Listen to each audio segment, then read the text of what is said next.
मुंबई विद्यापीठाने कासारवडली येथील ज्ञानगंगा शिक्षण संस्थेला विलंबित प्रवेशाच्या कारणावरून आकारलेला लाखो रुपयांचा दंड डिग्री कॉलेजने 27 विद्यार्थ्यांच्या माथी मारण्याचा प्रयत्न केल्याने विद्यार्थ्यांनी आमदार संजय केळकर यांच्याकडे धाव घेऊन न्याय मिळवून देण्याची मागणी केली आहे। आमदार संजय केळकर यांच्या जनसेवकाचा जनसंवाद या 87व्या कार्यक्रमामध्ये कासारवडली येथील ज्ञानगंगा शिक्षण संस्थेच्या डिग्री कॉलेजमधील विद्यार्थ्यांनी उपस्थित राहून त्यांची व्यथा मांडली। पदवी पदव्युत्तर अभ्यासक्रमासाठी मुंबई विद्यापीठाकडे उशिरा प्रवेश अर्ज दिल्याचा ठपका ठेवून दंड आकारला आहे। विद्यापीठाच्या नियमानुसार 21 ते 40 विद्यार्थ्यांच्या प्रवेश प्रकरणांमध्ये त्रुटी आढळल्यास महाविद्यालयास 10 लाख रुपये दंड अधिक प्रति विद्यार्थ्यांच्या शिक्षण शुल्काच्या दुप्पट रकमेची दंडात्मक आकारणी करण्यात यावी। तसेच महाविद्यालयाच्या प्रवेश क्षमतेत पुढील शैक्षणिक वर्ष 2026-27 पासून 25% इतकी कपात करून चौकशी समिती गठीत करावी। तसेच प्रत्येक विद्यार्थ्यास 5,000 रुपये दंड आकारण्यात यावा, याबाबतचे पत्र विद्यापीठाने ज्ञानगंगा शिक्षण संस्थेस पाठवला आहे। मात्र संस्थेने हा लाखोचा दंड विद्यार्थ्यांच्या माथी मारण्याचा प्रयत्न केला आहे। त्यामुळे हवालदिल झालेल्या विद्यार्थ्यांनी या प्रकरणी न्याय मिळवण्यासाठी केळकर यांच्याकडे साकडे घातले आहे।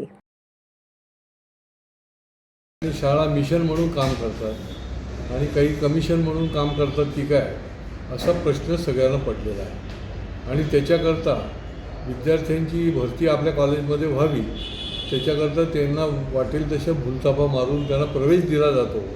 आणि जेव्हा परीक्षेची वेळ येते त्यावेळेला थेट विद्यापीठाकडनं नोटीस येते आणि त्यांना सांगितलं जातं की तुम्ही इलिजिबल नाही आहात परीक्षेला बसायला।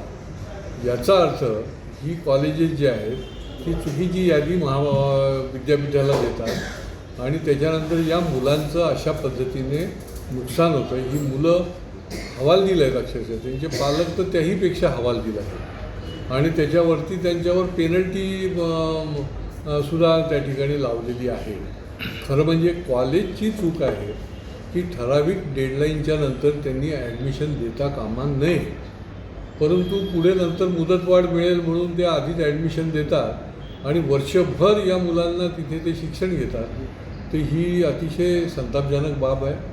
मला या निमित्ताने पालकांना देखील आवाहन करायचे की आपल्याला फार काळजी घ्यायला लागेल। ॲडमिशनच्या बाबतीमध्ये देखील लोक आता फसवाफसवी करायला लागलेले आहेत, असा प्रश्न निर्माण झाला आहे। आता या विद्यार्थ्यांच्याकरता पुढच्या आठवड्यात मी व्हाईस चान्सलर विद्यापीठाचे जे आहेत कुलगुरू त्यांची देखील भेट घेणार आहे आणि याच्यातून मार्ग काढायला लागेल। नाही तर या विद्यार्थ्यांचं जवळजवळ 27 विद्यार्थी असे आहेत जे त्याचे प्रतिनिधी माझ्याकडे आले होते आणि या विद्यार्थ्यांचं कुठलंही शैक्षणिक नुकसान होता कामा नये याच्याकरता आपल्याला प्रयत्न करायला लागतील।